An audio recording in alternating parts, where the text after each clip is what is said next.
गौर से देखिए इस मासूम, हैंडसम और चार्मिंग चेहरे को। किसने सोचा था कि ये बंदा प्रियंका चोपड़ा का बाप निकलेगा। रुको रुको, रियल में नहीं बोल रहा हूँ। एक सीरीज आई है सिटाडेल हनी बनी नाम से। उसमें समंथा और वरुण धवन की एक बेटी होती है जिसका नाम नाडिया है। और इससे पहले एक और सीरीज आई थी हॉलीवुड में सिटाडेल नाम से, जिसमें प्रियंका चोपड़ा होती हैं और उनके कैरेक्टर का नाम भी नाडिया है। आई होप तुम लोगों ने ये सीरीज देख रखी होगी। इसमें इन दोनों की कन्वर्सेशन से हमें पता चलता है कि नाडिया के पेरेंट्स इंडिया से होते हैं। और क्योंकि इस सीरीज की स्टोरी 2023 में चलती है और हनी बनी की स्टोरी सन 2000 में चलती है, और इन दोनों की जो छोटी बच्ची नाडिया है वो बहुत तेज है, लाइक एन एजेंट। इसलिए ये छोटी बच्ची ही प्रियंका चोपड़ा वाली नाडिया है। ये बस उसके पेरेंट्स और उसके बचपन की कहानी है जो इस सीरीज सिटाडेल हनी बनी में चलती है। अब ये सिटाडेल क्या है और ये दोनों आपस में कनेक्टेड क्यों है, ये बताने से पहले इंट्रो कर लेते हैं।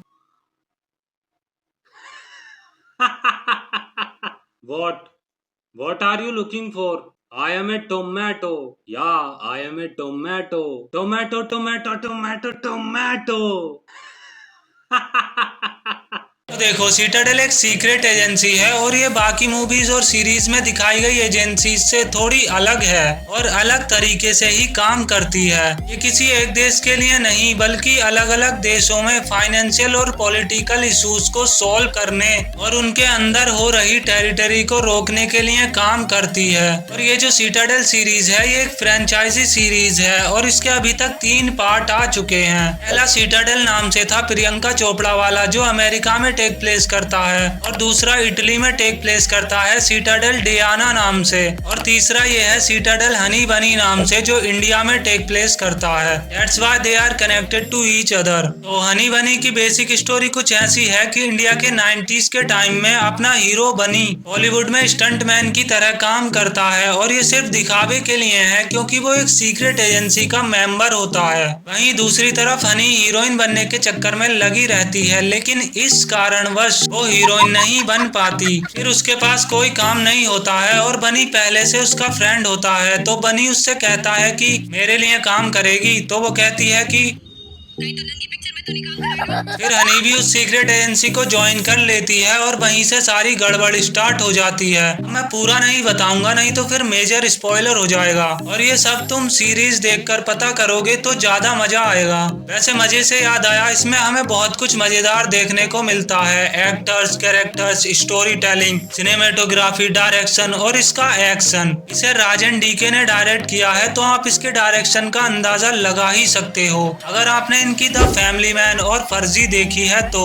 और ये एक हॉलीवुड प्रोजेक्ट है, तो इसमें रूसो ब्रदर्स का भी हाथ है जिन्होंने अवेंजर्स मूवी बनाई थी। उनका काम भी हमें इसके लास्ट एक्शन सीन में देखने को मिल ही जाता है। इसकी स्टोरी 2 पार्ट्स में चलती है, एक 2000 में और दूसरी फ्लैशबैक में, लेकिन दोनों एक के बाद एक थोड़ी थोड़ी करके एक साथ ही चलती रहती हैं। अब देखो, इस तरह का स्क्रीन प्ले बहुत सी मूवीज में थोड़ा बोरिंग लगता है, लेकिन इस सीरीज में ये बहुत एंगेजिंग है क्योंकि दोनों टाइमलाइन की स्टोरी एक थ्रिल को पकड़ के रखती है। और तुम कहीं पर भी ये नहीं कहोगे कि पहले 2000 वाली स्टोरी दिखाओ या फ्लैशबैक वाली दिखाओ। बात करें इसके एक्टर्स की, तो सबसे पहले मैं तारीफ करना चाहूंगा उस चाइल्ड एक्ट्रेस की जिसने छोटी बच्ची नाडिया का रोल किया है। भाई यार, कितना ब्रेव दिखाया है इसको। एक टाइम पर तुम्हें लगेगा कि अब क्या होगा इसके साथ, बस पकड़ी ना जाए यार। और वो इतनी खतरनाक सिचुएशन से भी बच के निकल जाती है। वो इतनी बहादुर कैसे है ये भी अच्छे से दिखाया गया है, क्योंकि उसकी माँ एक एजेंट होती है, वो भी एक सीक्रेट एजेंसी से छुपकर रहती है, और बचपन से वो ही उसे पालती है, या यूं कहो कि वो उसे ट्रेन करती है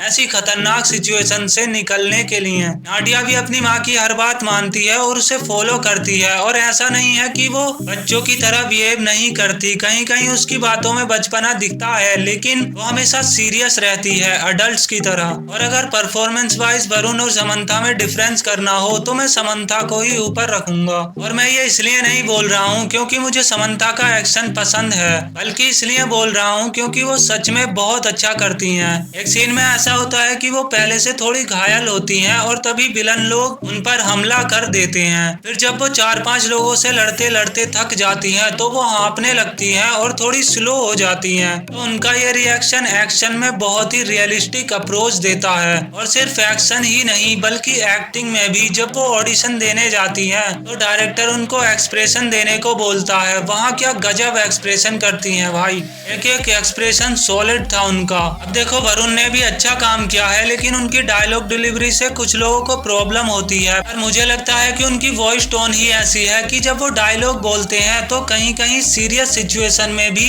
ऐसा लगता है कि वो कॉमेडी में बोल रहे हैं। और यही सेम प्रॉब्लम इन जनाब के साथ भी होती है और इनका थोड़ा फेस रिएक्शन भी मैच नहीं होता है। अब देखो तुम्हें लगेगा कि ये टमाटर अलग ही बात बता रहा है, तो देखो ये मेरा ओपिनियन है, तुम्हें इस बारे में क्या लगता है ये कमेंट में बता देना। बात करें एक्शन की तो एक्शन तो वरुण भी बहुत अच्छा करते हैं। वो ओपनिंग सीन से लेकर लास्ट का हैंड टू हैंड और अचानक से गोली की आवाज धाए सीधा दिल पर लगते हैं। यहाँ तक कि एक्शन में तो इसके साइड कैरेक्टर्स भी पीछे नहीं है, फिर चाहे वो विलन हो या हीरो का दोस्त। इस बंदे का एक कॉरिडोर वाला सीन है जहाँ ये 4-5 बंदों से अकेला लड़ता है। और क्लाइमैक्स वाले एक्शन में तो हनी और बनी यानी वरुण और समंथा ने फाड़ के रख दिया है। देखो राजन डीके के डायरेक्शन में एक्शन भी बिल्कुल नेचुरल और रियलिस्टिक देखने को मिलता है, जहाँ विलन के बहुत सारे लोग खड़े होकर गोलियां चला रहे हैं और ये दोनों छुपकर गोलियां चलाते हैं। तो विलन के लोग भी एक बारी में ज्यादा नहीं मरते हैं, बल्कि एक एक दो दो करके मरते हैं। और एक और बात जो मैंने नोटिस की कि इन्होंने शुरू से लेकर एंड तक गन्स का बहुत ही बढ़िया से यूज किया है। जहाँ दूसरी एक्शन मूवीज में गन्स का कम यूज करते हैं, वहीं इसमें गन्स का बहुत ज्यादा यूज किया गया है, वो भी बहुत अच्छे तरीके से।